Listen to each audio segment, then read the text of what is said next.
오늘부터 이사야서 강해를 시작합니다. 제가 이제 언젠가 한번 이사야서는 꼭 이렇게 다루고 싶었는데 그동안 기회가 없었어요. 지금 수요일 날 하는 것은 전부 다 큐티와 관련된 강해를 진행하기 때문에 이사야서를 큐티 한다는 게 쉽지가 않아서, 물론 어떤 부분은 잘 되는데 어떤 부분은 어려워. 왜냐하면 계속해서 반복된 것 같은 어느 민족에게 한 하나님의 경고의 말씀이 계속 나오니까 아마 그것도 범위도 66장이라서 굉장히 길잖아요. 지루하실 분들이 많을 것 같아가지고 좀 망설였어요.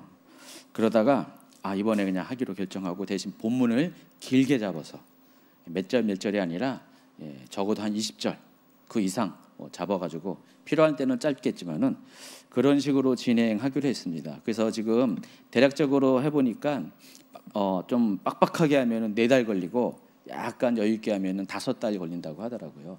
일단 올해 한 해는 다 이사야서 큐티를 해야 됩니다. 그래서 그 전에 좀 이렇게 그 진도를 맞추기 위해서 시편을 8월 한 달 동안 딱 꼈습니다. 시편 제 3부를 딱 꼈습니다. 73편부터 89편까지 끼고 시편에 관한 강해는 따로 안 하기로 했어요. 그래서 지난번에 제가 사도행전 강해를 마치면서 약 10분 동안 핵심적인 내용을 알려드리고 유인불 예전에 강의했던 시편 개론 부분을 여러분에게 다 나누어 드렸으니까 그걸 참조하시기 바랍니다. 그리고 이제 9월 달부터 이사야서 큐티를 시작합니다. 그래서 오늘부터는 이제 이사야서 큐티에 앞서서 강해를 먼저 한 달 진도를 빠르게 시작하도록 하겠습니다. 오늘 다뤄드릴 것은 제가 늘 언제나 이 큐티와 함께는 강해를 할 때는 그 각 성경의 개론 부분을 먼저 이야기하잖아요. 오늘은 개론만 이야기하고 다음 주에는 1장부터 시작하도록 하겠습니다. 제가 몇 번 반복해서 여러분 이렇게 말씀드린 건데, 우리가 알고 있는 이 성경, 여러분 다 성경책 갖고 있는데 우리는 이게 신약 성경과 구약 성경이 있다는 것은 너무나 당연한 것으로 알고 있고 그러지 않다라고 말하면 오히려 이상하잖아요. 기독교에서는 2가지의 성경이 있어요. 옛 언약이라는 뜻을 가진 올드 테스트먼트, 또 새로운 언약이라는 신약 뉴 테스트먼트, 이 2가지가 있습니다. 그런데 유대인들에게는 신약은 없어요. 구약 신약이라는 개념 자체 구분하는 개념이 없고요. 유대인들에게 성경은 오직 한 가지입니다. 타나크입니다. 타나크. 여러분 이 단어가 좀 익숙하죠? 타나크라는 단어가 제가 이렇게 몇 번 이야기한 것 같습니다. 그러니까 타나크라고 불리는 한 종류의 성경만 있을 뿐입니다. 그런데 유대인들이, 기독교인이 말하는 이 구약 성경을 타나크라고 부르는 이유가 있습니다. 전통적으로 유대인들은 이 타나크를, 성경을 3가지 그룹으로 구분을 합니다. 율법서와 예언서, 성문서로 구분합니다. 여러분 잘 알고 있는 바와 같이 율법서를 히브리어로 토라라고 부르고요. 또 예언서는 이제 네빔 또 느빔이라고 부릅니다. 복수죠. 성문서도 케투빔이라고 부릅니다. 이 3가지의 그룹으로 구분을 합니다. 그래서 이 타나크라는 이 명칭은 이 3가지 분류의 첫 글자들을 따와서 합성해서 부리는 약칭입니다. 그래서 토라의 T와 느빔의 N과 또 성문서 케투빔의 K의 앞글자들을 따와서 타나크라고 부르게 됩니다. 또 기독교의 구약 성경은 올드 테스트먼트는 39권으로 구성되어 있어요. 이에 반해서 유대인들의 타나크는 24권으로 구성되어 있습니다. 그래서 이 타나크를 기준으로 구약 성경을 구분하면은 이 표와 같습니다. 그래서 율법서에 해당하는, 토라에 해당하는 5권은 창세기, 출애굽기, 레위기, 민수기, 신명기고요. 또 이 예언서 느빔에 해당하는 것은 모두 8권이 있는데 전기 예언서와 후기 예언서로 구분을 합니다. 전기 예언서는 기독교 성경에서는, 구약 성경에서는 역사서에 해당하는 거예요.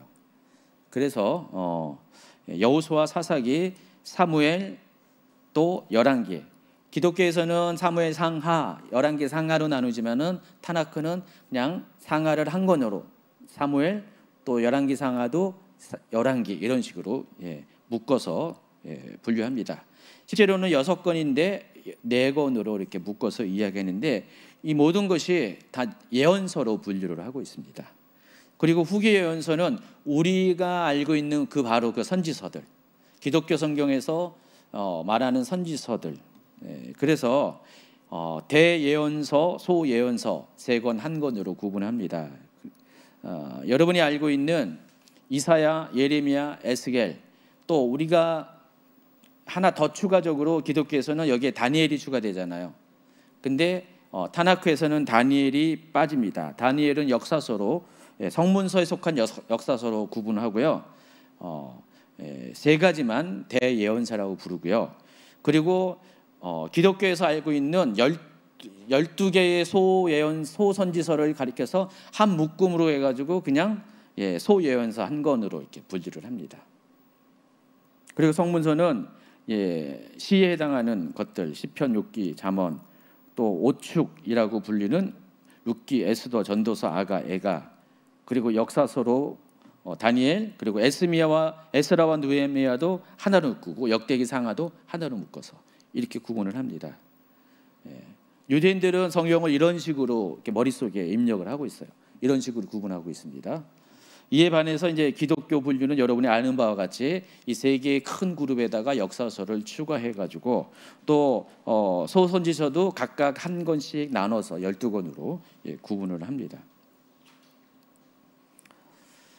자, 그런데 이사야서는요, 타나크 분류법과 기독교 분류법 모두 다 대선지서 또는 대예언서에 속해 있습니다. 그러니까 선지서로서의 이사야의 자리는 아주 명확한 거예요. 가장 먼저 나오고요.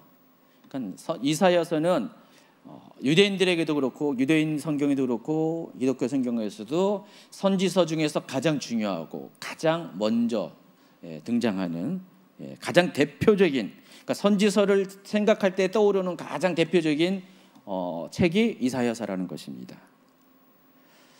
그리고 또 이사야는 대선지서의 저자 중에서도 가장 먼저 활동한 선지자예요.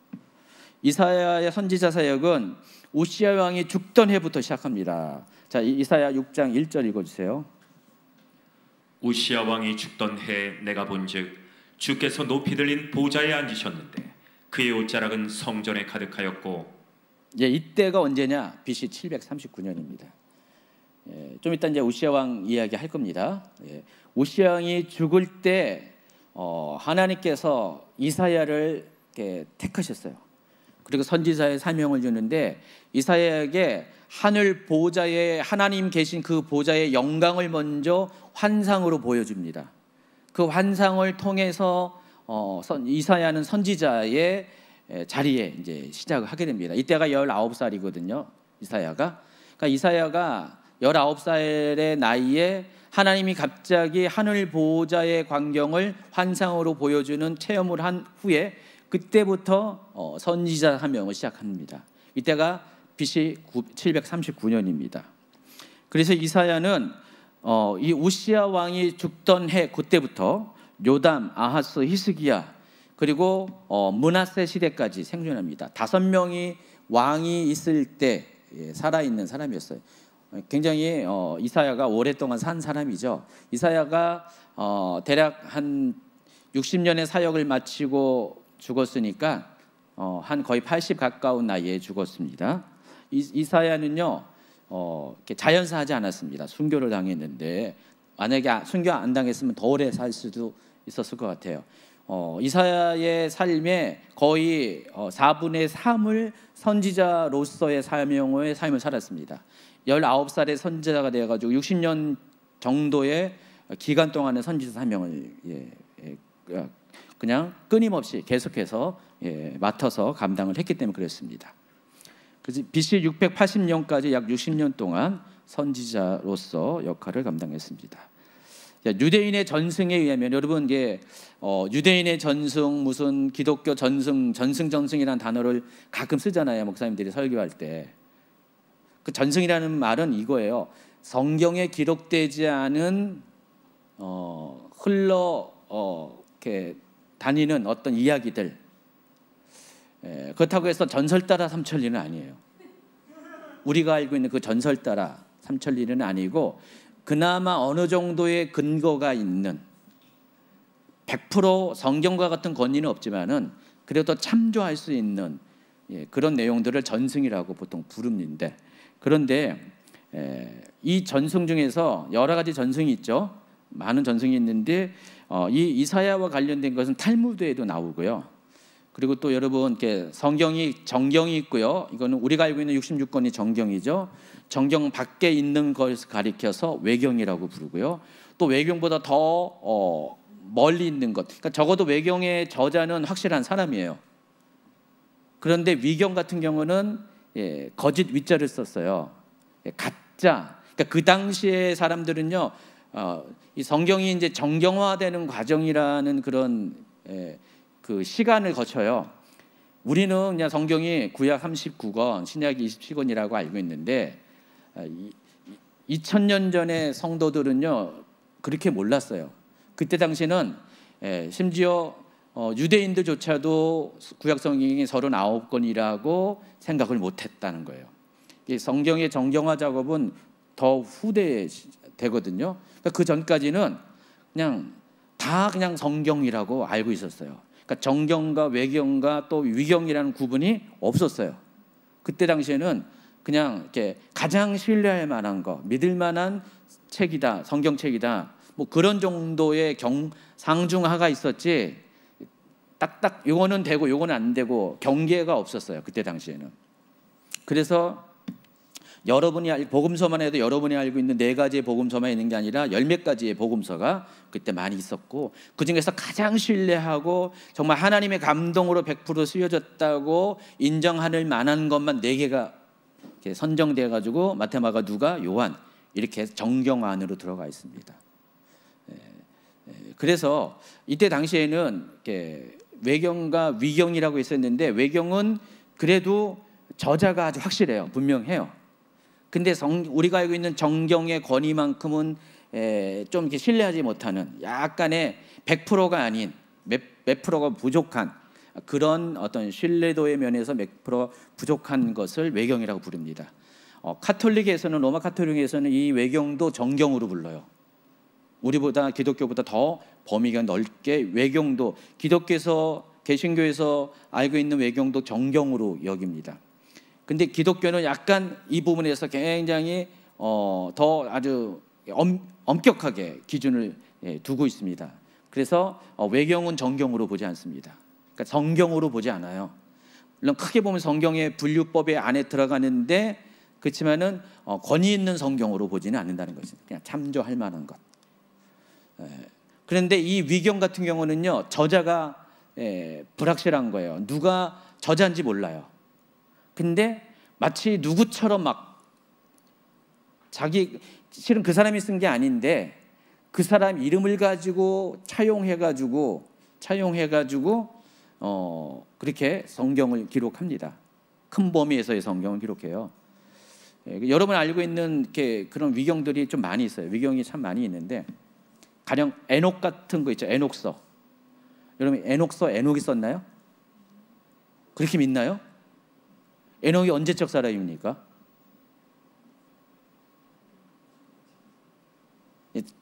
에녹이 언제적 사람이에요? 홍수 이전의 사람이잖아요.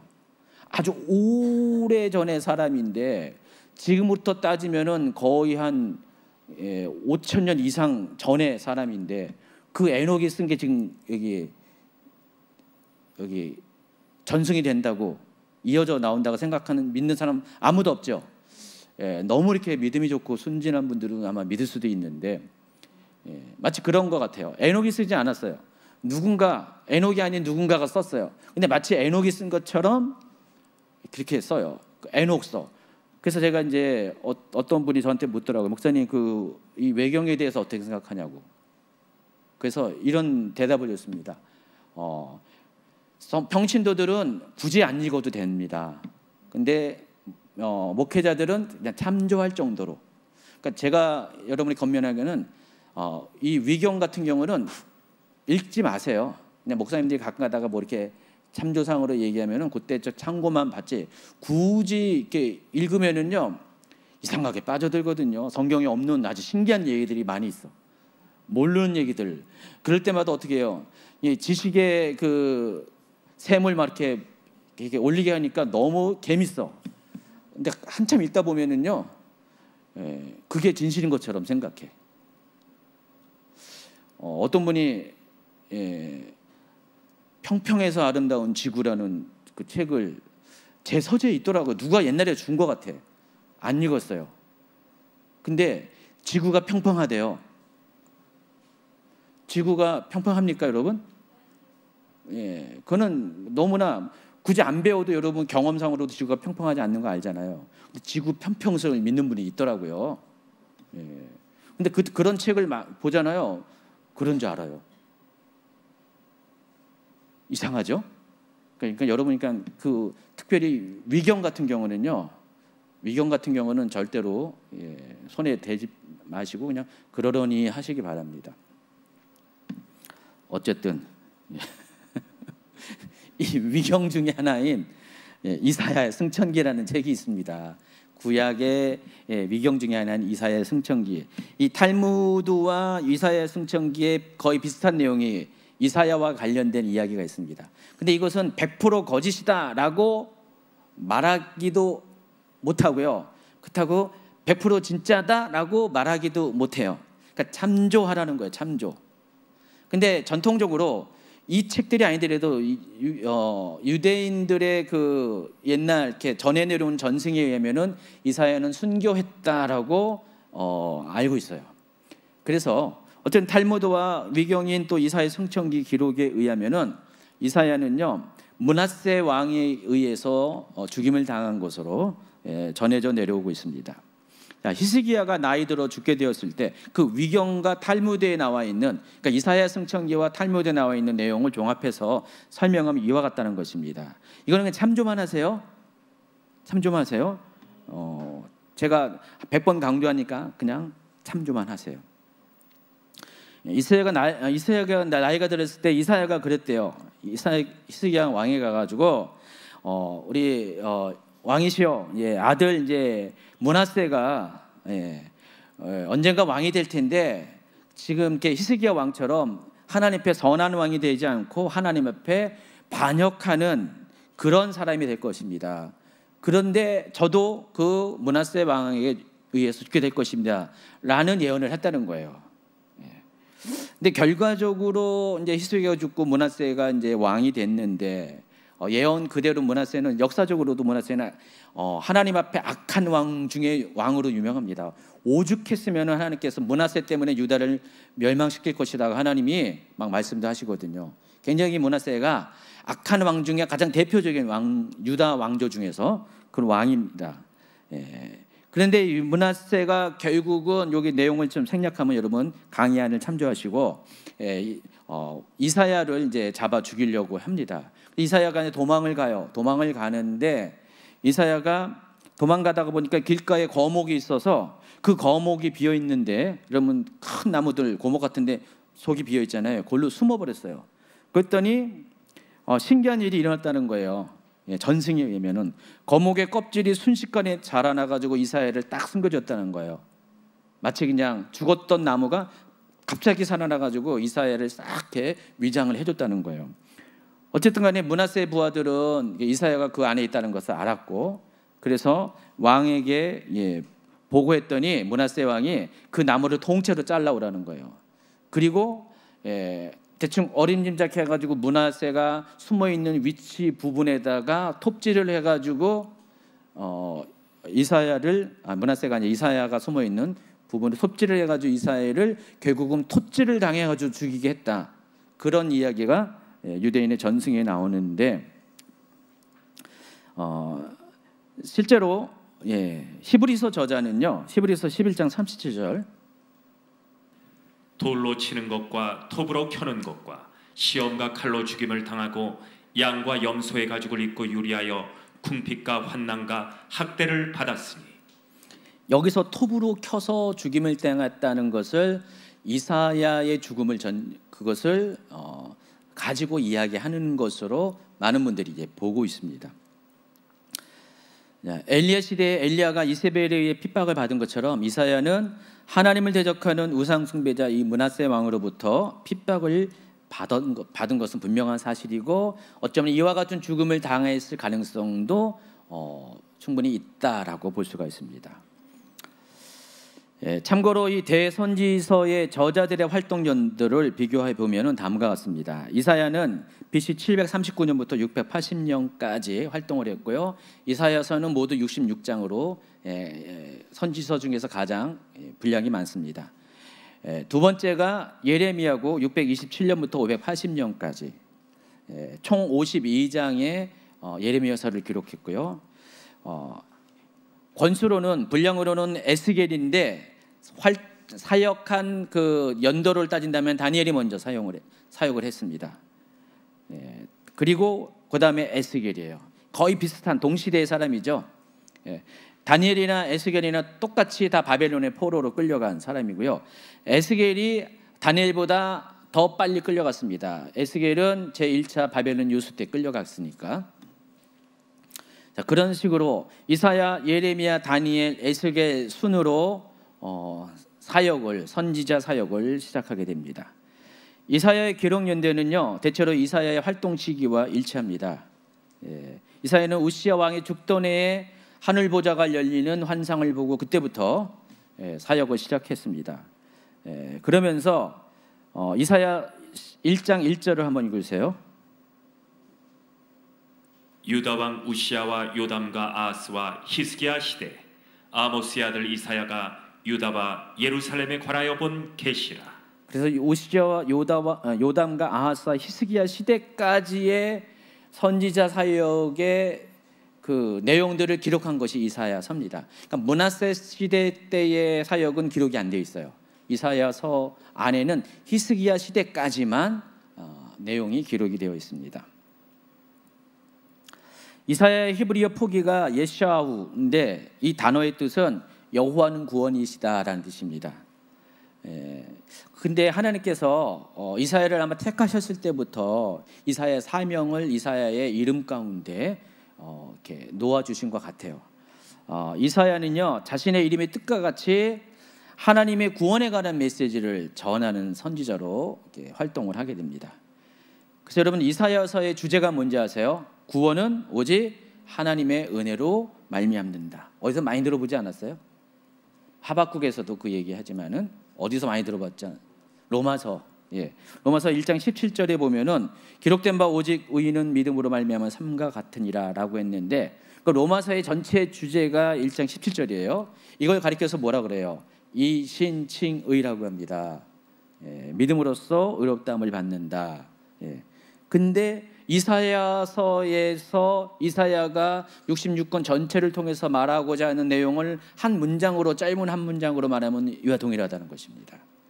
구원은 오직 하나님의 은혜로 받는다. 오직 은혜. 오직 은혜로 구원을 받는다. 이 사실을 알려주기 위해서 이사야서가 기록이 되었다는 것입니다. 그래서 여러분 이사야서가 굉장히 방대한 양이고 또 워낙에 그 말이 그 말인 것처럼 반복되는 것도 많이 있지만은 이사야서를 통해서 하고 싶은 하나님의 말씀은 바로 이거였다라는 것을 여러분이 기억하시기 바랍니다.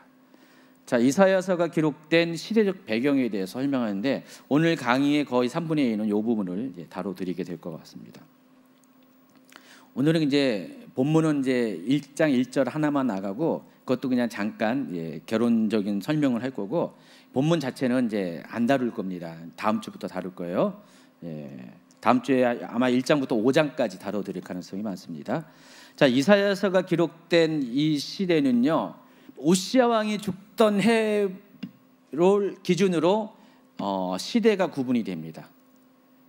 우시야 왕이 몇 년에 죽었다고 했죠? 739년에 죽었습니다.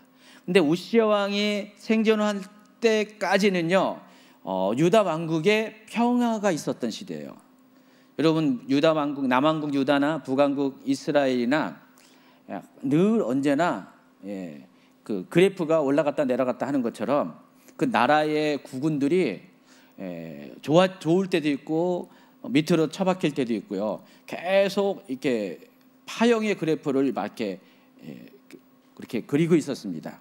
근데 우시야 왕이 통치를 할 때까지는요, 그 그래프가 위에 있었어요. 평화가 있었던 시대예요. 나름대로 잘 사는 시대였다는 것입니다.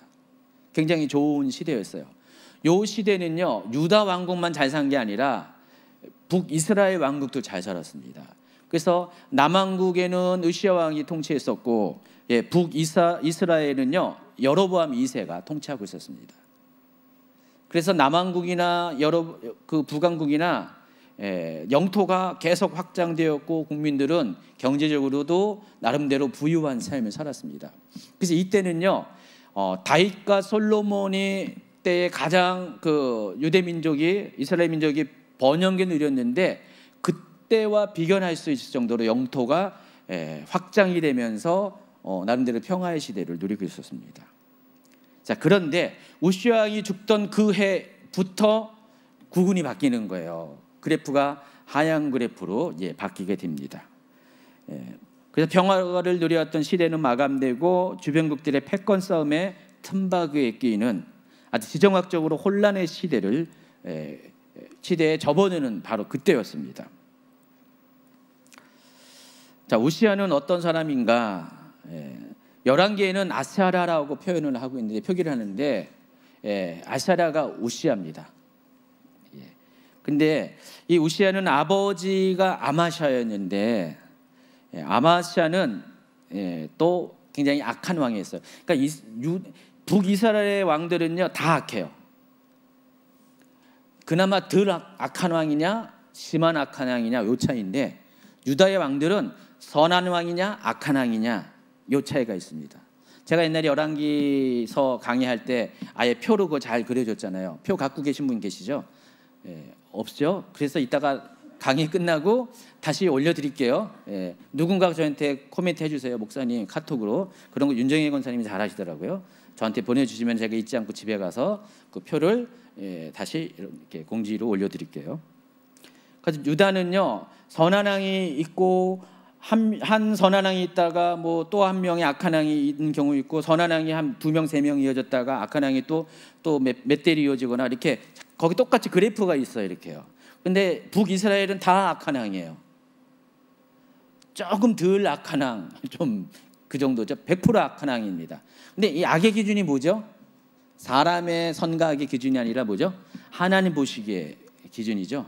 그래서 북이스라엘의 왕들은 전부 다 하나님 보기에 악한 왕이었어요. 그리고 하나님 보기에 악한 왕이 또 사람들에게도 실제적으로는 악한 왕이 돼요. 하나님 보기에 선한 왕은 결국은 하나님 말씀에 순종하는 사람이잖아요. 그러다 보니까 하나님 말씀에 순종하다 보니까 백성들에게도 잘하고 성실하고 그런 삶의 모습이 나타납니다. 거의 뭐 동일합니다. 근데 우시야 왕의 아버지 아마샤는 좀 그랬어요. 근데 이 우시야는 또 달라요. 그 후대 이제 요담 아하스로 지나가는데, 아하스는 또 굉장히 악한 왕이에요. 그때 그 악한 왕에서 선한 왕 히스기야 나왔어요. 근데 선한 왕 히스기야 아들이 또 누구냐? 므낫세예요. 참 신기하죠? 아주 극단적인 아버지와 아들의 세대가 아주 극단적인 역사를 이루게 됩니다. 우시야의 아버지도 악한 왕이었어요. 근데 우시야는 선한 왕으로 등극을 합니다. 16살의 나이에 갑자기 왕위에 오르게 됩니다. 이때 이제 유다 왕국이 북이스라엘과 전쟁의 여파, 예루살렘의 성벽은 무너지고 성전과 왕궁의 보물들은 약탈당하고 경제는 파탄이 나고 많은 사람들이 포로로 끌려가고, 또 우시야의 아버지 아마샤도 북이스라엘 왕국의 포로로 끌려갔거든요.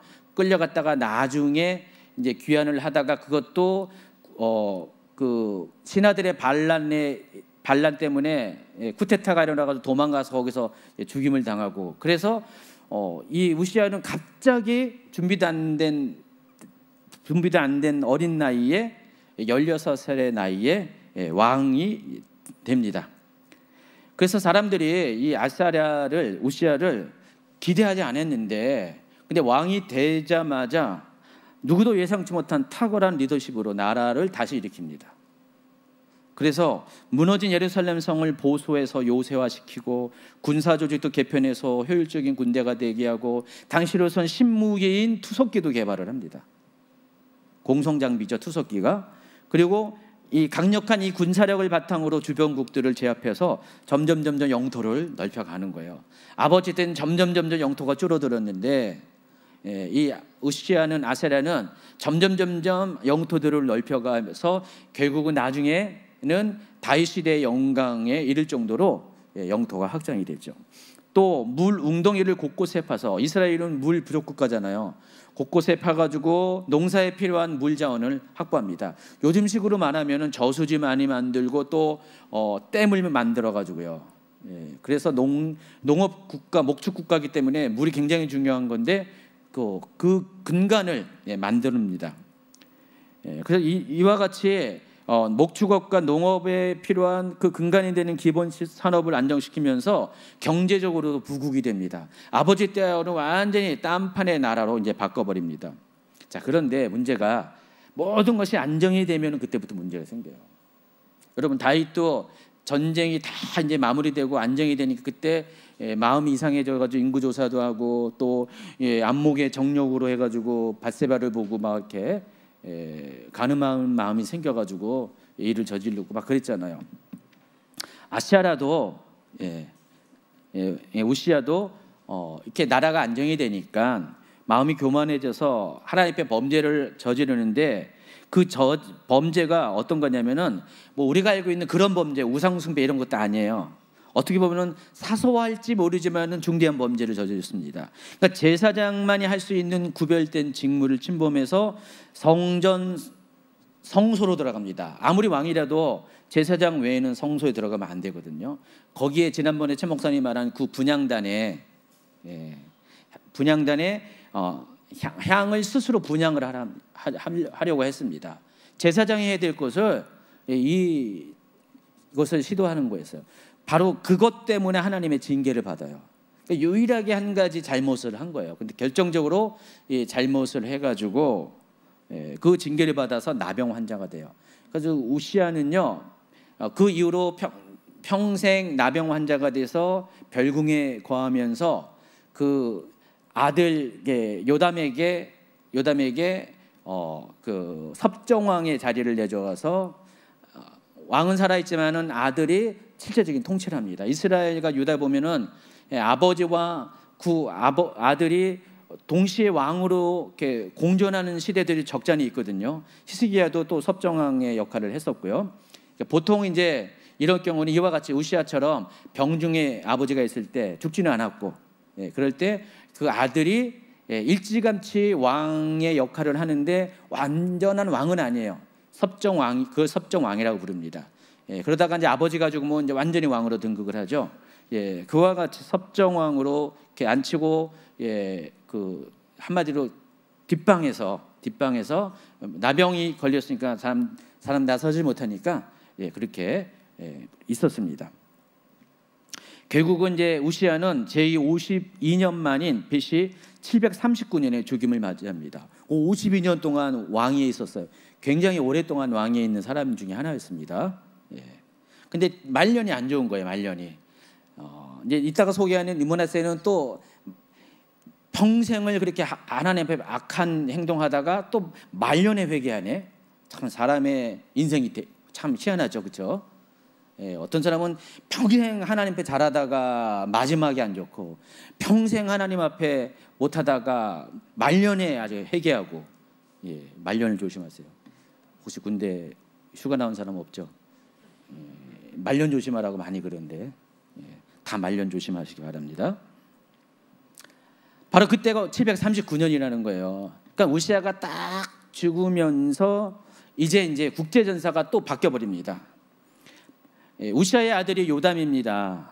요담인데, 요담이 이제 우시아에 이어서 독립된 왕으로서 딱 왕권을 맞이하는 그때, 그 739년 그때는 북방의 국제 정세가, 이스라엘은요 지정학적으로 위아래 끼어 있는 그런 나라였잖아요. 위에는 메소포타미아 지역에 강대국들이 있었고 밑에는 이집트가 있었습니다. 그러니까 수천 년 동안, 지금도 마찬가지로 수천 년 동안 그 이스라엘은요 지정학적으로 끼어 있는 나라였어요. 우리나라가 똑같아요. 이스라엘은 아시아의 서쪽 끝에서 그런 나라고, 대한민국은 동쪽 끝에서 그런 나라예요. 위도도 거의 똑같잖아요. 이스라엘과 한국은 많이 닮아 있습니다. 한국은 어떻게 해요? 일본이 밑에 있고요, 위쪽에 러시아하고 중국이 있잖아요. 그래서 항상 일본은 올라오려 그러고 저 위에서는 내려올라 그러고요. 마찬가지 이스라엘은 이집트에서 올라오려 그러고 메소포타미아 지역에 있는 왕국 제국들은 내려올라 그러고요. 항상 이 통로가 되는 교차점에 있었습니다. 이스라엘은요 두 지역의 교차점만 있는 게 아니라 세 개의 대륙의 또 교차점에 있잖아요.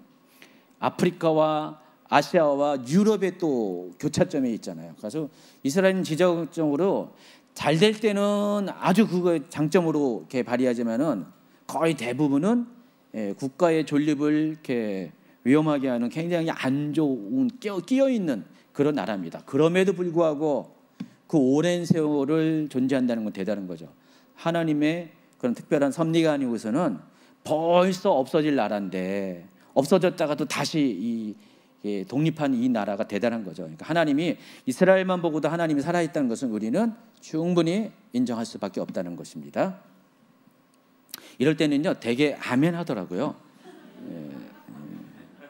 여러분이 더위를 먹어가지고 잠시 깜빡했는데,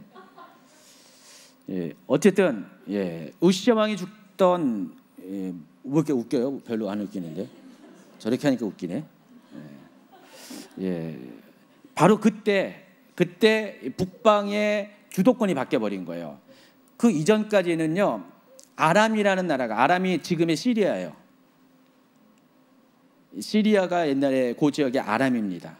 그러니까 아람이 그 지역의 국제적인 리더십을, 군사 정치적인 리더십을 갖고 있었는데, 요때에 정치적인 군사 정치적 리더십이 아람에서 아수르로 넘어가고 있는 시대입니다. 이때가 가장 위험한 시대죠. 이렇게 이스라엘처럼 끼어 있는 나라들은요 어디를 선택해야 되냐가 아주 고민스러운 시대입니다. 줄타기를 하는 그런 시대죠. 아람의 그 베나데 3세를 정점으로 아람은 왕국의 운명이 점점 기울어집니다. 그래서 르신 왕이 이제 아람의 마지막 왕이 되는데, 르신 왕 이후는 왕국의 존재감이 거의 없어지게 됩니다. 그 전까지만 해도 북방의 맹주였었습니다. 아람이 그 이스라엘을 굉장히 힘들게 했었어요. 근데 굉장히 존재감이 없어지게 됩니다. 결과적으로 아람은 북이스라엘보다 10년 앞선 732년에 아수르에서 멸망을 당합니다. 이때 이제 아수르의 부흥기를 일으킨 아수르의 왕 이름이 성경에는 불이라고 나와 있어요. 열왕기하 15장 19절 읽어주세요. 아수르 왕 불이 와서 그 땅을 치료하며 무라임이 은천 달란트를 불에게 주어서 그로 자기를 도와주게 하므로 나라를 자기 손에 굳게 세우고자 하여. 이 불이라는 사람이 바벨론식 이름으로 이제 불이에요. 영어로 PUL인데 한글로 하니까 불이니까 여러분이 헷갈리는데 이 PUL이에요. 근데 이 사람이 이제 그 아수르식 이름은 디글랏 벨레셀이라는 사람입니다. 이 역사 가운데 등장하는 인물이에요. 아주 유명한 인물입니다. 이 디글랏 벨레셀 3세인데 앞에 이제 디글랏 벨레셀이라는 이름의 왕이 2명이 더 있었어요. 근데 이 사람이 세 번째 동일한 이름을 가진 사람인데 아수르 역사 가운데 이 디글랏 벨레셀 시대부터 아수르가 부흥기 제2의 부흥기가 찾아오게 됩니다. 이때 이후로 디글랏 벨레셀 3세 이후 아수르는 6명의 강력한 왕들이 계속해서 등장합니다. 그래서 여러분이 알고 있는 왕들이 많이 있어요. 그래서 한번 제가 불러주면요, 디글랏 벨레셀 3세 다음에 살만에셀 5세. 살만하면은 이제 그런가 봐요. 이때가 살만해서 살만에셀. 그리고 사르곤 2세. 그리고 여러분 알고 있는 사네립, 에스라돈, 아수르바니팔 이런 사람들이 등장합니다. 이런 사람이 등장하면서 근동 지역의 판세가 아수르를 중심으로 재편이 됩니다. 북방의 이 맹주가 북방뿐만 아니라 그 이집트까지 포함해가지고 그 지역을 다 근동이라고 부르는데, 그러니까 이스라엘 중심으로 이집트와 그 메소포타미아까지를 근동이라고 불러요. 세계 역사상 명칭이. 그러니까 그 근동 지역의 주도권을 아수르가 차지하게 됩니다. 바로 이와 같은 역사적인 격변기에 때마침 우시아가 죽은 거예요. 이해하시겠어요?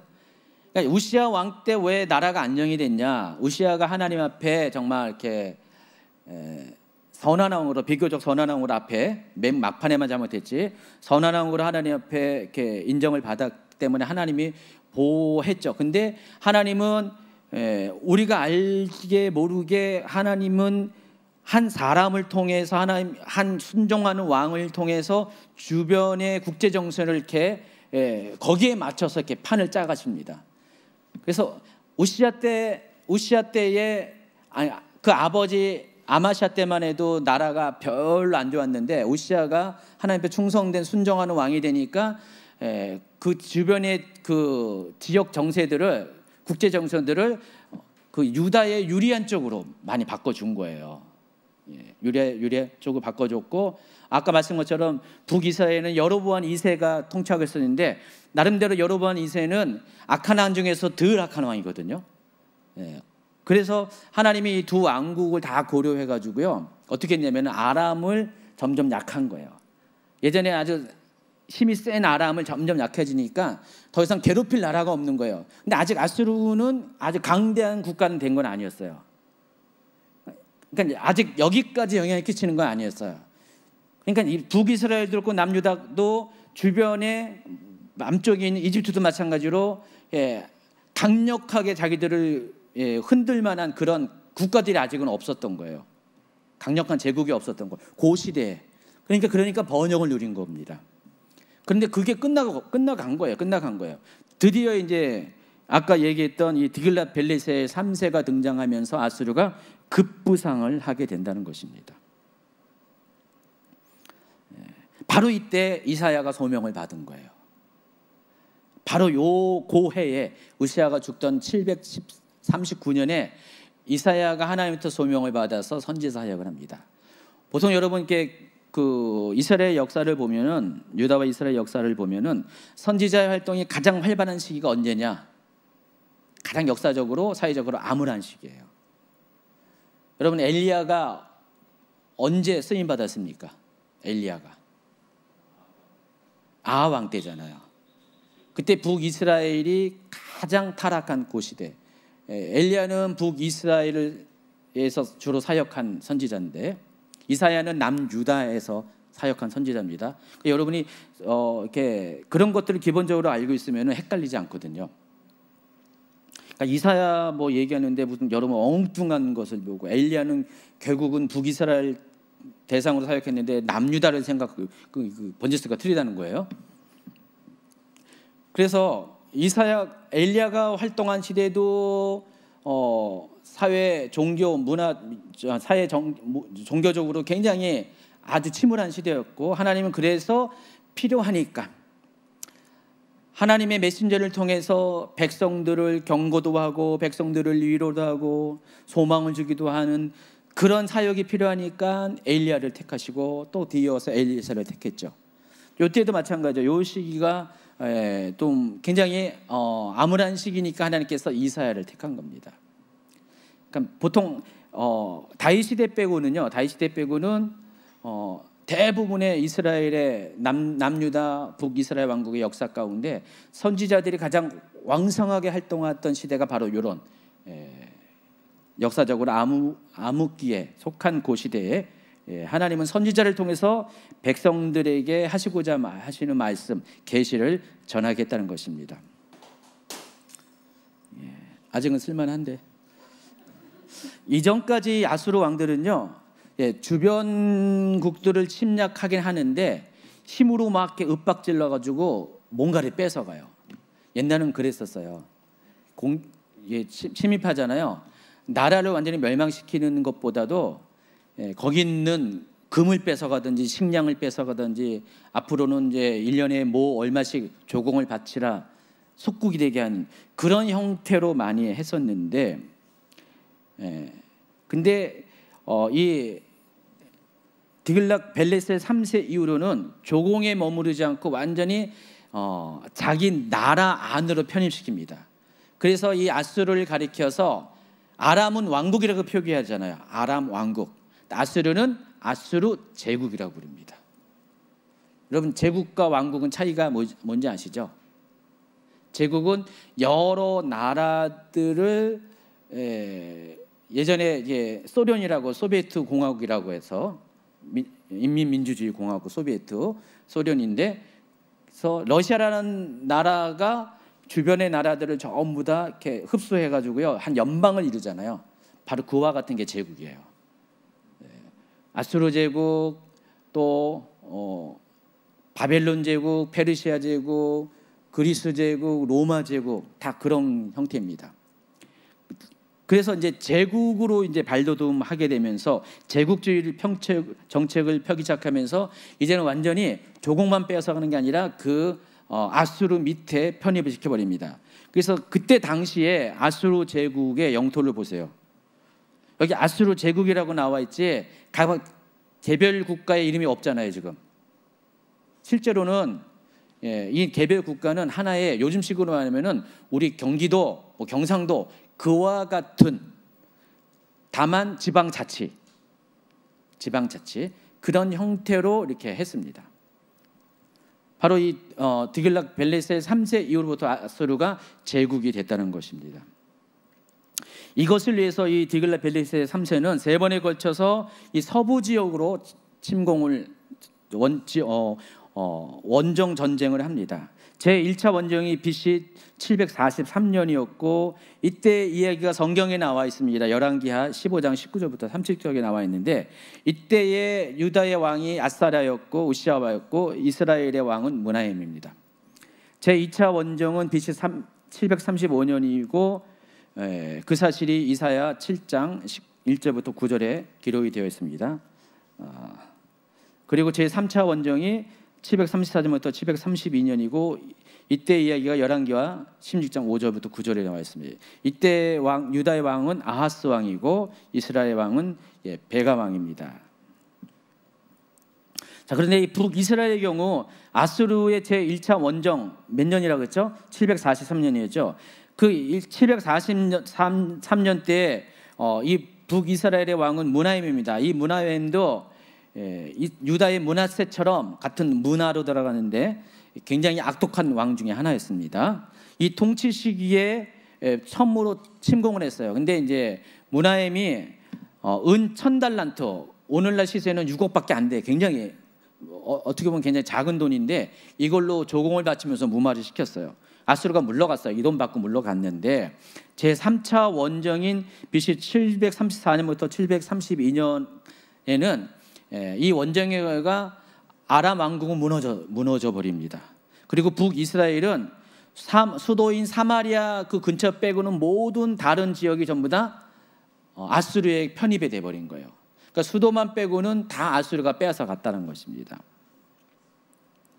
그런데 제3차 원정을 하게 된 이유가 있어요. 디글랏 빌레셀이 마음을 바꿔서 이스라엘을 재침략한 이유가 있습니다. 1차 원정이 있은 다음에 이제 조공을 바쳐서 겨우 무마시켰는데 이 대목에서부터 약간 여러분 이제 지루하고 졸리고 나와 상관없는 이야기다라는 생각이 드시는 아마 경향들이 있을 것 같아요. 그렇죠? 조금만 참으시기 바랍니다. 시대적 배경 이야기하면은요, 좀 이렇게 관심 없는 분들은 약간 이렇게 졸린 건 사실이에요. 근데 제가 뭐 누가 졸았다는 소리는 절대 얘기한 건 아니고 졸 수도 있을 것 같아서 할머니 마음으로 높아심으로 하고 말하는 겁니다. 그래서 이제 1차 침공이 있은 다음에 북이스라엘만 당한 게 아니거든요. 그 주변에 있는 나라들을 다 당했어요. 그러다 보니까 그 지역에 있는 나라들이 동맹을 맺습니다. 아수르에 대항하게 동맹을 맺었는데 북이스라엘과 아람이 동맹을 맺는 거예요. 지금 직접적으로 피해를 받잖아요. 그래서 이걸 가리켜서 반아수르 동맹이라고 합니다. 아수르를 반대하는 동맹을 맺습니다. 그런데 이 동맹국들이 아수르를 대항하지 않고 유다를 먼저 침공을 합니다. 아수르는 힘이 강하니까 유다를 먼저 침공해가지고 유다를 침공해가지고 아마 힘을 더 키우려고, 맷집을 키우려고 아마 생각을 한 것 같아요. 전쟁 초기에는 유다 왕 아하스를 이기지 못했어요. 근데 아람 왕 루시는 그래서 그 대신에 에일랏, 저 유다 그 남유다의 저 밑에 네기브 밑에 에일랏을 침공해가지고 그 지역을 아람의 영토로 만듭니다. 거기가 왜 중요하냐면 홍해로 연결되는 항구가 있거든요. 성경의 구약 성경에 에시온 게벨이라는 곳이 에일랏이거든요. 그리고 나서 또 다시 전열을 거쳐서 이 두 동맹국이 유다를 침공합니다. 그러자 이제 유다 왕 아하스가 아수르에게 도움을 청합니다. 그 내용이 열왕기하 16장 7절 8절에 나와 있습니다. 아하스가 아수르 왕 디글랏 빌레셀에게 사자를 보내 이르되 나는 왕의 신복이요 왕의 아들이라. 이제 아람 왕과 이스라엘 왕이 나를 치니 청하건대 올라와 그 손에서 나를 구원하소서 하고 아하스가 여호와의 성전과 왕궁 곳간에 있는 은금을 내어다가 아수르 왕에게 예물로 보냈더니, 이와 같은 요청인 아수르 왕에게는 아주 좋은 기회를 제공합니다.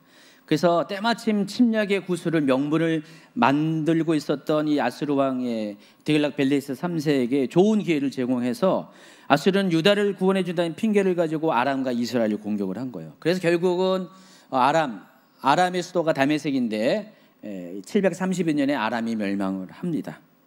그리고 이제 북이스라엘은 사마리아 지역을 뺀 북방의 모든 영토들을 아수르에게 빼앗기게 됩니다. 바로 이러한 혼란기를 틈을 타서 북이스라엘은 또 반정이 일어나게 돼요. 왕이 쫓겨나고 새로운 왕이 등장하는데 바로 베가가 쫓겨나고 베가가 이제 살해당하고 북이스라엘의 왕들은요 살해당하는 왕들이 아주 태반이에요. 굉장히 많이 이렇게 살해당했거든요. 부하들에게 많이 살해를 당했는데 이 베가도 살해를 당합니다. 그리고 호세아가 왕이 되는데 이 호세아가 북이스라엘의 마지막 왕이에요. 여러분 알고 있는 선지자 호세아와 동명이인인데 북이스라엘의 마지막 왕이 호세아입니다. 그리고 이때에 바로 선지자 이사야가 활동을 한 겁니다. 선지자 이사야가 739년부터 활동했잖아요. 이때가 지금 734년부터 32년, 그리고 북이스라엘이 멸망할 때가 722년이니까 이미 이사야가 활동을 이미 진행하고 있었던 때였어요. 이때 선지자 이사야는 아하스 왕에게 아수르와의 연합을 반대했어요. 아수르에게 도움을 요청하지 말라고 선지자로서 왕에게 조언을 했습니다. 이사야의 판단에 의하면 유다 왕국의 진짜 적은 아람이나 북이스라엘이 아니라 좀 더 시간을 멀리 내다보면 아수르가 결국은 유다도 침공할 거니까 결코 아수르에게 도움을 주는 행동을 하지 말 것을 요청한 거예요. 여러분 지금 단기적으로는 유다가 북이스라엘과 아람의 동맹에 의해서 위협을 당하고 있지만은 그들이 지금 아수르와 중간에 끼어 있기 때문에 그나마 방패 역할을 하고 있잖아요. 직접적인 침공을 당하는 건 아니잖아요. 아수르보다는 이들의 힘이 아직 약하잖아요. 싸울만 하잖아요. 그러니까 이제 정치적으로도 그거는 좀만 생각하면은 그 생각을 충분히 할 수가 있어요. 근데 지금 이제 이사야는 꼭 정치적으로만 본 게 아니라 하나님이 주신 그 계시를 통해서 그같이 하지 말 것을 조언을 합니다. 이사야 7장 17절에 보세요. 여호와께서 에브라임이 유다를 떠날 때부터 당하여 보지 못한 날을 너와 네 백성과 네 아버지 집에 임하게 하시리니 곧 아수르 왕이 오는 날이니라. 앞에는 이렇게 이사야를 통해서 계속 하나님이 아하스 왕을 이렇게 권면하고 있는 거고, 아하스 왕이 말이 안 되니까 이와 같이 직접적으로 이렇게 예언을 선포합니다. 그런데 이 아하스 왕은 이사야의 말을 안 들어요. 이스라엘이 이제 아람과 연합해서 유다를 포위하는 상황이 바로 그냥 직접적으로 닥치다 보니까 어쩔 수 없이 이제 아하스 왕은 좀 참아내야 되는데 아수르에게 도움을 펼치고 그 전쟁에 아수르를 끌어들여서 결국은 아수르가 얼마 안 가서 바로 아람을 멸망시키고 10년 뒤에는 이스라엘까지 멸망시켜가지고 더 이상 방패 마귀가 없어지게 됩니다. 중간에 완충지대가 사라지게 됩니다. 직접 이제 더 커진, 몸집이 더 커진 아수르를 남유다 혼자서 막아서야 되는 그런 상황에 직면하게 된다는 것입니다. 한편 이 와중에 이스라엘 왕 호세아가 이스라엘 호세아 제3년인 BC 728년에 히스기야가 아버지를 이어서 유다의 제13대 왕으로 즉위를 합니다. 히스기야는 등극하자마자 그 증조 할아버지 그 오시야처럼 정말로 기대하지 못했던 아주 놀라운 일들을 합니다. 그래서 히스기야가 그 남유다를 다시 부흥시키는데 이미 히스기야가 등극한 다음에 얼마 있다가 이제 북이스라엘이 멸망했잖아요. 그래가지고 바로 그 위험한 시기에 히스기야가 만약에 이런 정책을 피지 않고 히스기야를 통해서 나라가 정비되지 않았으면은 아마 남유다도 얼마 안 가서 아수르에게 정복을 당할 거예요. 나라가 없어질 것인데 때마침 하나님께서는 북이스라엘이 멸망하기 6년 전에 히스기야를 세워가지고요. 히스기야가 등극하자마자 왕이 되자마자 여러 가지 아주 좋은 정치를 펼칩니다. 그 중에서 제일 먼저 취한 행동이 강력한 종교 개혁입니다. 유다 역사상 가장 극악한 왕이며 우상 숭배자인 아버지 아하스와는 반대로 히스기야는 유다 역사상 가장 여호와 신앙으로 무장된 신실한 왕으로서 그 정치를 시작합니다. 그래서 히스기야는 하나님을 신뢰했고 하나님과 연합하고 하나님을 떠나지 않고 모세를 통해 주신 하나님의 계명을 지켜야 했습니다. 그랬더니 아까 우시야처럼 우시야가 뭐 군사적으로 뭐 했고 정치적으로 뭐 했고 막 그랬잖아요. 경제적으로. 근데 히스기야는 그런 세부적인 내용은 나와 있지 않아요. 히스기야에 대한 얘기는 그냥 하나님 앞에서의 신실한 왕의 모습만 설명해요. 그랬더니 하나님께서 히스기야를 형통케 하는 거예요. 형통케 하셔가지고 하는 일마다 다 잘되게 해요. 역대하 3장 31장 2절. 그는 하나님의 성전을 관리하는 일이나 율법을 지키는 일이나 하나님을 섬기는 일이나 하는 일마다 최선을 다하였으므로 하는 일마다 잘되었다. 계속해서 열왕기하 18장 7절. 여호와께서 그와 함께 하심에 그가 어디로 가든지 형통하였더라. 여러분도 이렇게 히스기야처럼 형통한 삶을 살고 싶잖아요. 여러분 개인적으로 이렇게 우시야처럼 노력할 필요 없이요. 노력은 하겠죠. 근데 그걸 앞세우는 것보다도 그냥 하나님의 성전을 관리하고 율법을 지키는 것, 하나님을 섬기는 것, 이것을 마다 다 최선을 다해서 요즘 식으로 말하면은 그냥 여러분 지금 하는 거 있는 거예요. 예배 열심히 참여하시고요, 안 빠지고 참여하시고, 말씀 묵상, 뭐 여러 가지 뭐 기도 이런 것들 그냥 가장 기본적인 거 잘 해보세요. 그러면 여러분 아주 믿져도 본전입니다. 하나님이 다 지켜주세요. 안정시켜줘요. 그리고 더 잘 되게 하거든요. 그래서 이제 오늘 좀 더 많이 오셨네요. 어찌 알고 미리 알고 전부 다 이렇게 이사야서 한다니까 예언적인 것들이 필히 오셨나 봐요. 하나님이 형통하게 하시거든요. 저의 쌍둥이 형 이름이 규형인데 형통할 형자거든요. 형통할 형자. 형통하라고 이렇게 형자를 줬는데 중요한 것은 이름이 중요한 게 아니라 하나님 앞에 잘하면은 이름은 형통할 형자 아니더라도 저는 효도여자인데 하나님 또 잘해주게 주십니다. 그래서 히스기야는 아수르를 섬기지 않아도 됐었어요. 그 전까지 아수르가 강력한 왕들에 의해서 제국이 팽창되면서 이 두 왕국을 무너뜨리고 유다까지 지금 위협하고 있는 상황인데 그럼에도 불구하고 하나님은 그 아수르의 강력한 힘 앞에서 히스기야를 통해서 남유다를 지켜줬다는 것입니다. 더군다나 블레셋까지 군사력으로 제압을 합니다. 히스기야는. 그러면 아수르가 가만히 있을까요? 앞에 왕들은 다 그 히스기야의 아버지 아하스는 자기들을 이렇게 불러들일 정도로 자기들이 도움을 구하는 그런 왕인데 히스기야는 정반대였잖아요. 그러면 그 아수르 입장에서도 히스기야가 탐탁지 않고 미웠잖아요. 그래서 히스기야를 공격할 수밖에 없잖아요. 근데 그럼에도 불구하고 아수르의 침공이 있었는데 불구하고 히스기야는 번번이 이겨냅니다.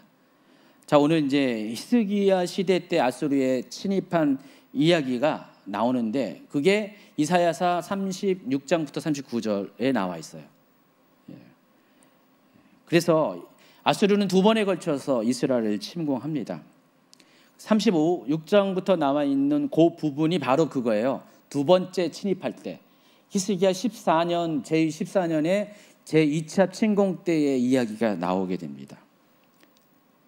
1차 침입은 BC 703년이었고 2차 침입이 BC 701년인데 이때 그 아수르의 왕이 그 유명한 사네립입니다. 사네립 들어봤죠?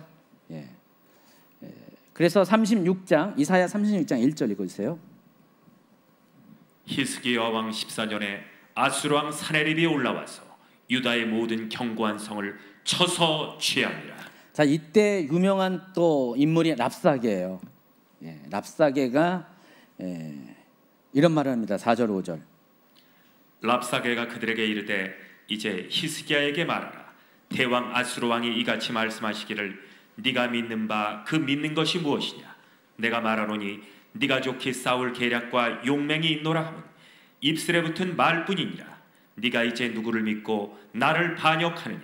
랍사게는 이제 그 사네립의 이제 비서실장에 해당하는 측근 중에 측근인데 이 사람이 히브리 말 줄 알 줄 알았어요.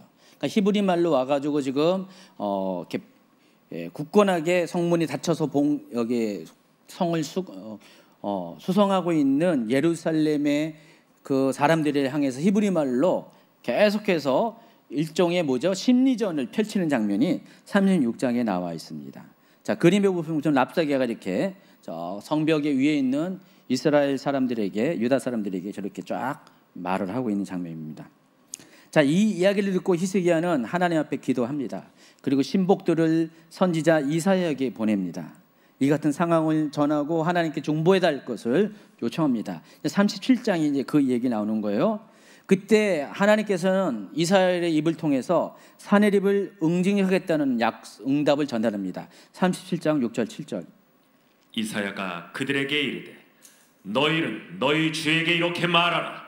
여호와께서 이같이 말씀하시되 너희가 들은 바 아수르 왕의 종들이 나를 능욕한 말로 말미암아 두려워하지 말라. 보라, 내가 영을 그의 속에 두르니 그가 소문을 듣고 그의 고국으로 돌아갈 것이며 또 내가 그를 그의 고국에서 칼에 죽게 하리라 하셨느니라. 이와 같은 예언 그대로 37장 36절 37절에 보면은 결국 18만 5천 명이나 되는 아수르 군대가 하룻밤 사이에 하나님에 의해서 죽임을 당하게 됩니다. 그리고 사네립은 도망가게 돼 있죠. 그래서 이제 사네립은 20년 후인 BC 681년에 아들들에게 암살을 당하게 됩니다. 그 이야기가 이사야 37장에 나와 있습니다. 이때 이후로 유다는 평화의 시기를 또 보내게 됩니다. 그래서 여러분 이제 히스기야라는 그 왕 한 명 때문에 그 전에는 우시아라는 왕 한 명 때문에 하나님은 그 나라를 보존시키고요, 나라를 부흥시키시고요, 강대하게 하고요. 그것을 위해서 어떻게 해요? 주변의 정세들을 막 이렇게 재조합시킵니다. 여러분 지금 우리나라가 이스라엘과 굉장히 지정학적으로 비슷한 위치에 있고요. 역사적으로 그래서 늘 언제나 우리는 끼어서 굉장히 어려운 시기를 보냈는데, 근데 똑같아요. 우리나라에서도 그 누군가 이 나라를 이끄는 지금 대통령이죠. 옛날에는 왕이고요. 누군가가 정말 하나님 앞에 신실하면은요, 적어도 하나님 보시기에 기준에 악한 그런 짓을 하지 않으면은요, 하나님은 그 왕 때문에, 그런 리더십 때문에 그 민족을 보존해 주고요, 나라를 지켜 주신다는 겁니다. 이따가 여러분이 기도할 때, 이 나라를 위해서 기도할 때 그런 기도를 하셔야 돼요. 하나님, 이 나라 대통령과 위정자들이 하나님 보시기에, 하나님 기준에 정말 히스기야와 같은 왕이 되게 해 주십시오. 그래서 하나님께서 이 나라를 보호하시고 지키시고, 주변의 정세가 아무리 복잡한다 할지라도, 위험한다 할지라도 하나님께서 함께하는 나라의 증거를 나타내달라고 이따가 여러분 이렇게 기도하시기 바랍니다. 자, 시대적 배경을 이야기했는데 벌써 9시 10분이 됐습니다. 1시간 정도 좀 지났는데 이제 얼마 절반 가까이 나왔는데 빨리빨리 진행해가지고 10분, 15분 안에 끝나겠습니다. 네. 자, 이사야에는요, 메시아 예언이 엄청 많이 나와 있어요. 물론 구약 성경에 보면은 메시아에 대한 그 예언들이 곳곳에 많이 숨어 있어요. 근데 이사야서는 아주 많이 다양한 각도의 이사야에 대한, 여기 메시아 그리스도에 대한 예언이 많이 실려져 있습니다. 그래서 지금 제가 그걸 이렇게 다 이렇게 정리를 했잖아요. 그 메시아의 출생과 성장과 관련돼서 이사야 7장 14절, 9장 1, 2절, 11장 1절, 53장 2절 뭐 이런 쭉 보세요. 여기 보시면은 대표적인 거 7장 14절을 한번 읽어주세요. 그러므로 주께서 친히 징조를 너희에게 주실 것이라.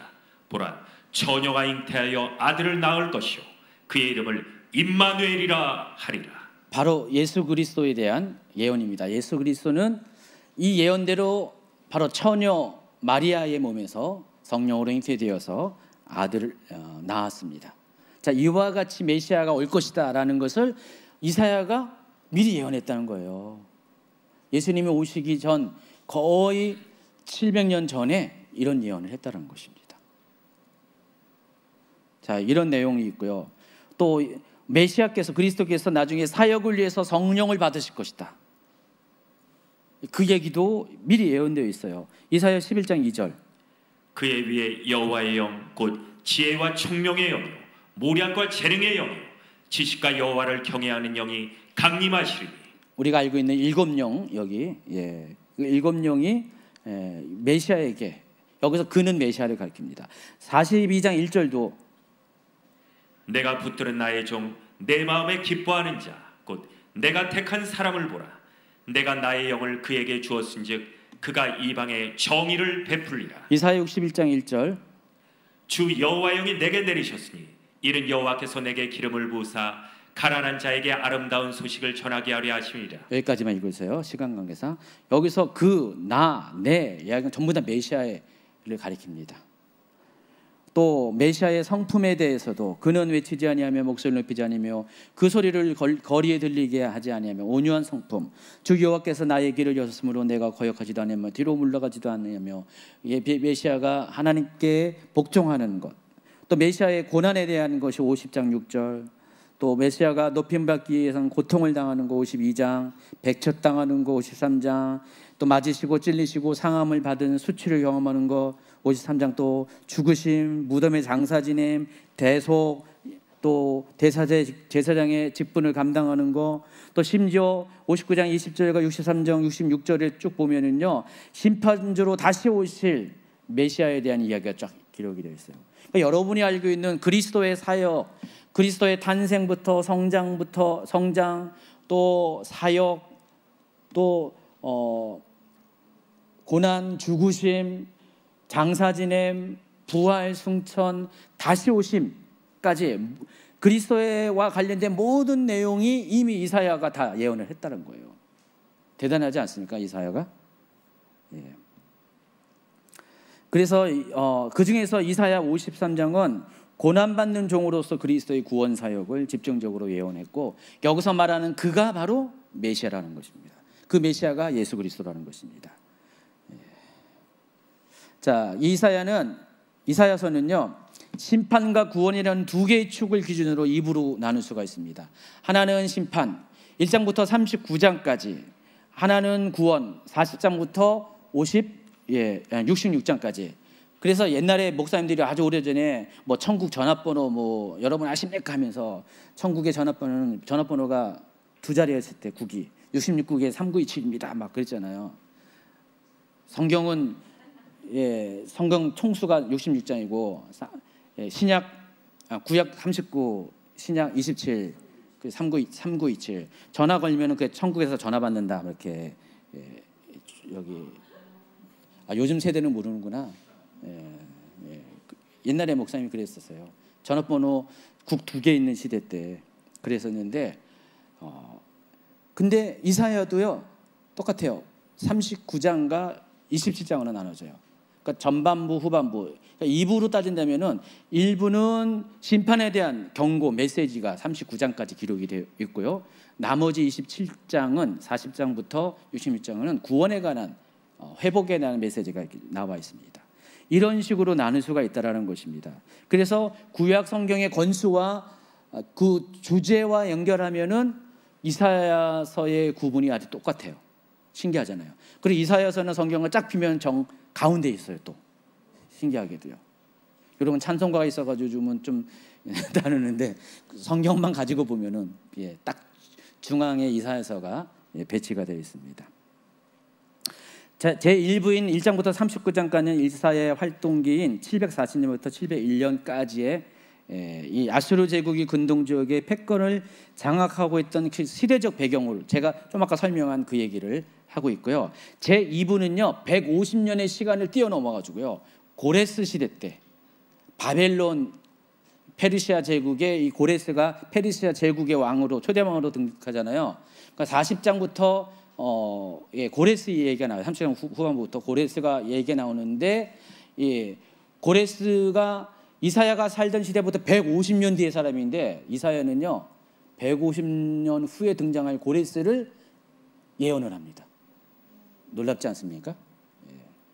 그래서 그때 이후로, 그러니까 유다가 포로고 끌려가고 다시 포로에서 페르시아 시대 때 다시 귀환하는 그때의 이야기를 40장부터 66장까지 쭉 기록이 되어 있어요.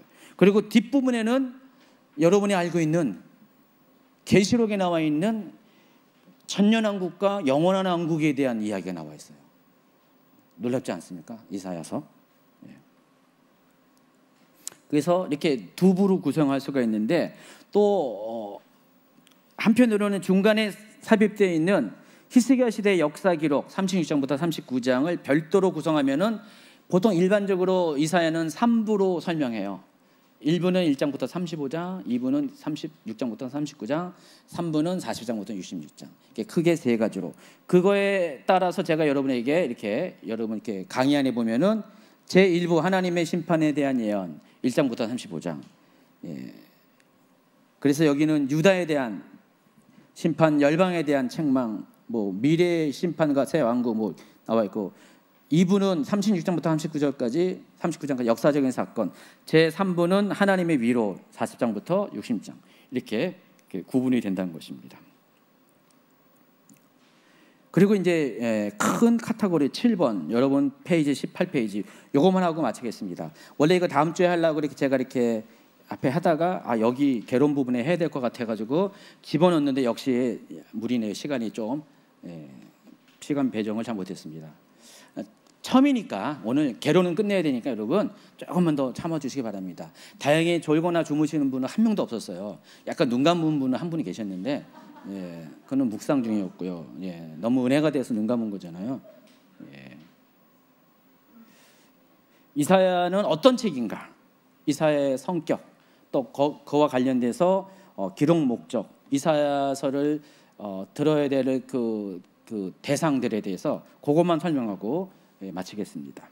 이사야 1장 1절 한번 있습니다. 유다 왕 우시아와 요담과 아하스와 히스기야 시대 아모스의 아들 이사야가 유다와 예루살렘에 관하여 본 계시라. 여기로 계시로 번역한 이 하존이라는 단어는 본래 아람어입니다. 근데 히브리어의 라라는 것과 같은 의미입니다. 시각적 경험에 의해서 본 것을 의미하는 거예요. 여러분 이제 선지자도 라 선지자라고 있었잖아요. 생각이 안 나요? 나비 선지자, 나 선지자. 나비 선지자는 주로 듣는 기능을 갖고 있는 선지자고, 나 선지자는 어떤 선지라고 했어요? 주로 보는 것. 아모스가 많이 봤잖아요. 환상을 보는 그런 사람들을 나 선지자라고 부르고,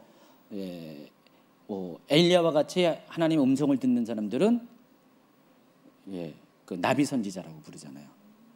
생각 안 나세요? 최 목사님 강의에 나와 있어요, 여러분.